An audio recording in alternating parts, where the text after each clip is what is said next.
आँखों की अधिकतर समस्या ज़्यादातर विद्यार्थी जीवन में ही आती है, क्योंकि विद्यार्थी जीवन में जो पढ़ने का हमारा पर्यावरण वातावरण होता है वो बिगड़ जाता है, हमारी दिनचर्या बिगड़ जाती है। तो उसके लिए हमें सबसे पहले क्या करना होगा, आपको जो पढ़ाई का कमरा होता है उसको आप क्या कर सकते हैं, उसको स्वच्छ रखें, साफ़ सुथरा कमरा रखें। जितना आप स्वच्छ रख सकते हैं, साफ़ सफाई रखें कमरे में, उतना बेहतर होगा। दूसरा, आप जिस टेबल पर आप पढ़ाई करते हैं उसके ऊपर क्या होनी चाहिए, एक ट्यूबलाइट ठीक सामने और ऊपर ट्यूबलाइट होनी चाहिए, और एक आपके पास लैंप होना चाहिए, बिल्कुल अच्छे से रोशनी होनी चाहिए।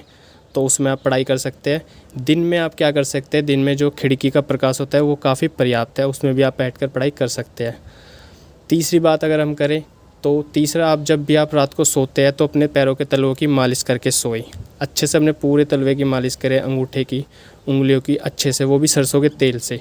चौथा हम बात कर सकते हैं, फ़ोन या बुक, आप जिस किसी भी चीज़ से आप पढ़ते हैं उसकी दूरी आपकी आँखों से लगभग कम से कम 2 फीट की दूरी पर हो। इतनी दूरी आपको मेंटेन रखनी है, तब आप उसे पढ़ें। यदि आप लंबे समय तक पढ़ाई करते हैं, जैसे कि 1 घंटा, 2 घंटा, 3 घंटा, तो बीच बीच में आपको अपनी आंखों को विश्राम देना है। आपको विश्राम कैसे देना है, जैसे कि आपने आधा घंटा, 35 मिनट या 40 मिनट आपने पढ़ाई की, तो बीच में आप उस पढ़ाई को छोड़ के, किताब बंद करके अपनी आंखों को विश्राम देंगे, अपनी पलकें ऐसे ऐसे झपकाएंगे और थोड़ी देर 2 से 3 मिनट रुकेंगे, बिल्कुल भी फोकस नहीं करेंगे पढ़ाई पर, आराम से विश्राम देंगे आंखों को, फिर दोबारा से पढ़ाई करेंगे। इस प्रकार आपको करना है। और पढ़ते समय जब भी आप पढ़ते हैं तो अपने चेहरे को संकुचित नहीं करना है। कुछ लोग ऐसे होते हैं, अपने चेहरे को बिल्कुल ऐसे संकुचित कर लेते हैं और पढ़ते हैं ऐसे पूरा तनाव लेकर चेहरे पर। ऐसे आपको नहीं करना, अपने चेहरे को बिल्कुल ढीला छोड़ना है, बिल्कुल सामान्य ढीला छोड़ के रखना है, आंखें भी बिल्कुल ढीली, तब आपको पढ़ाई करनी है। और एक बात का और विशेष ध्यान रखें, जब भी आप अपनी आंखों को धोएं, हमेशा ठंडे पानी से ही धोएं, ना कि गर्म पानी से। गर्म पानी से कभी भी अपनी आंखें नहीं धोनी। सर्वांगासन। सर्वांगासन में आपके दोनों पैर ऊपर की ओर उठे रहेंगे, आपके दोनों हाथ नितंबों से नीचे लोअर बैक पर लगे रहेंगे।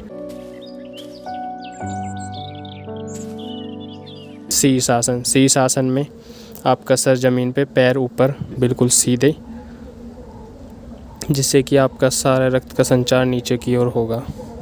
आप जब भी ध्यान में बैठे या सोकर उठे, या जब भी आपकी लंबे समय तक आंखें बंद रहे, तो आपको क्या करना है, अपनी दोनों हाथों को रगड़ना है।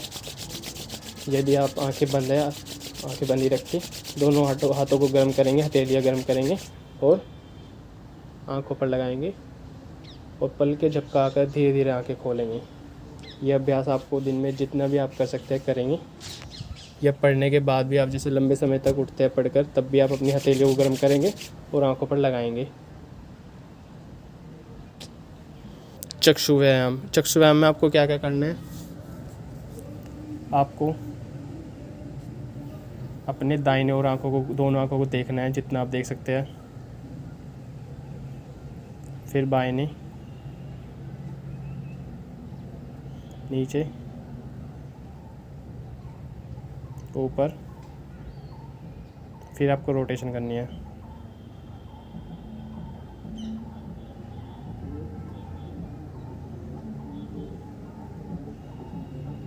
अपोजिट करनी है।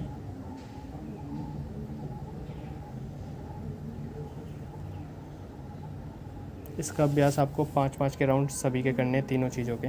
त्राटक। त्राटक में आपको क्या करना है,